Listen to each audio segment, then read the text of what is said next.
As you probably heard, Spider-Man stopped the crime boss Hammerhead's thugs from robbing the Museum of Contemporary Art. Good for him, right? Wrong! They nearly demolished the place and everything in it! They were shooting rocket launchers indoors! See, even if you assume good intentions, which I do not, this is the problem with Spider-Man. He escalates every situation into an apocalyptic disaster. What good is it to save the art from being stolen if you blow it up? Now, I realize this is pretentious, navel-gazing modern art. Soup cans and ink splatters that look like they were splashed on by a drunk elephant.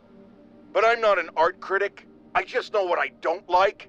And I do not like that webbed menace trashing our public spaces!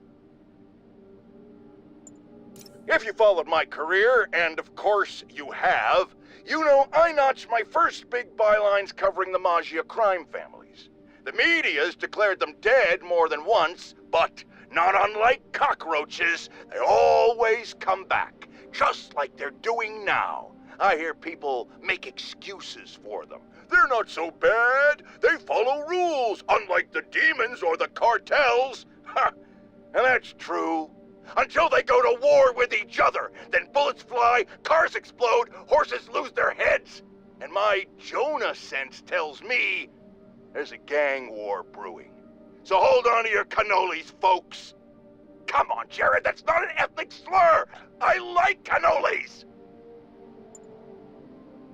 The Maggia, a syndicate of crime families, symbols of a bygone era.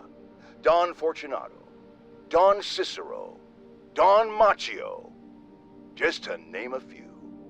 And of course, that metal-domed lunatic, Hammerhead. Criminals, but ones who follow a code. Better than most, right?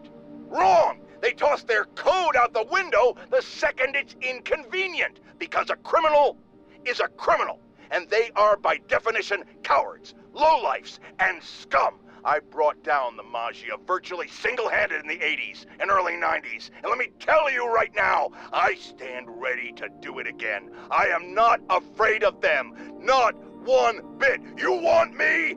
Come and get me. That's all the time we have. Jared, go start the car. No, I'm the boss, and I say you do it. Oh, stop crying. Guess who's confirmed to be back in town? That feline felon, the Black Cat. Seems she led Spider-Man on a merry chase before getting away. Ever notice how that happens a lot with him and her? Funny how he can hold on to a dinosaur man or a human rhino with no problem, but a mere slip of a girl gives him so much trouble. Look, it's not that long ago when I was a young man myself. I get it. And I said a gams, a shapely derriere, a few batted eyelashes, and a hormone-addled youth can easily get hornswoggled, which is exactly why Spider-Man has no business handling this. Leave it to the professionals. We have lady police officers now. Maybe this is a chance for them to prove they're as good as men, which I have no doubt about, but there are less forward-thinking people out there. The internet's rife with footage of Spider-Man chasing the Black Cat across the rooftops. And apparently, there are hordes of young people cheering them on. They're called shippers. No, that has nothing to do with boats. It's short for relationship. As in, they really want Spider-Man and the Black Cat to be together romantically. Or they really don't.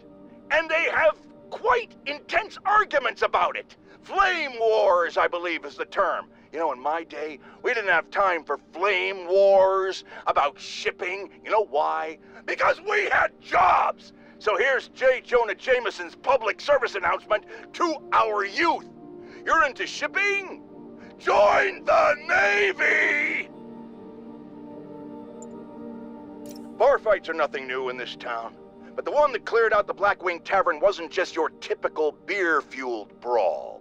That particular establishment has, let's say, alleged ties to the Maggia. And guess who was right smack in the middle of it? Spider-Man and the Black Cat. At this point, I think it's fair to ask, who is on whose side here? Are Spider-Man and the Cat working for rival mafia families? Or the same one? Or, and remember, I always think 10 steps ahead, are they starting their own family? Huh? Huh? Huh? It would explain a lot about why Spider-Man, who clearly has no respect for the law, takes down criminals. Less competition for him and his gun mall floozy. We might just have Bonnie and Clyde in spandex on our hands. You youngsters won't recall, but there was an earlier Black Cat. A criminal from the old school. And of course, like everything else these days, they had to reboot it with a woman. Now, no one loves women more than Jonah Jameson. In a respectful, non-harassing way, of course. I just think this new Black Cat is a bad example for our young ladies. The original stole and took his chances. He didn't try to convince us he could be a good guy like this Jezebel did, remember? She ran around playing the crime fighter until it became clear she was stealing from the very crooks she arrested, which proves the point I always make: a Black Cat cannot change its spots. I know they don't have spots, but you get my meaning. Wait, Jared tells me black leopards do have spots. You just can't see them. I was right after all. Ha! My loyal listeners have called in reports of Spider-Man recklessly vandalizing public works, smashing open power relay boxes and other structures relating to important public and private services. Some have even said it appears he's looking for something, but he never leaves with anything. My friends, I think it might be time to consider that Spider-Man might just be a few sprinkles short of a sundae. Not that dressing up like a bug and swinging around the city is the behavior of a well-adjusted individual, but now, either he's looking for things that aren't there, meaning he's delusional, or he's venting uncontrollable rage. And either one of those possibilities means it's time to call the man in the white coats with big butterfly nets. That's still a thing, right, Jared? What do you mean it never was?